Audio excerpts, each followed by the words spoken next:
তুরিন, কি করো? এই তো বারান্দায় বসে আছি। তুমি কোথায়, কি করছো? আমি রাস্তায় বসে আছি।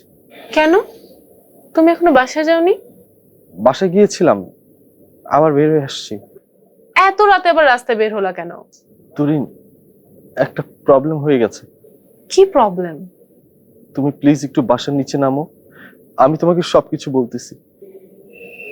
এই রাতের বেলায় বাসার নিচে আসবো, মানুষ কি বলবে? প্লিজ একটু বাসার নিচে নামো, আমি অনেক বড় বিপদে পড়ে গেছি। আচ্ছা ঠিক আছে, আসো। ঠিক আছে। কি প্রবলেম হলো শাকিলের আবার? এই রাতের বেলায় বাসার নিচে আসতে যাচ্ছে। আচ্ছা গিয়ে দেখি।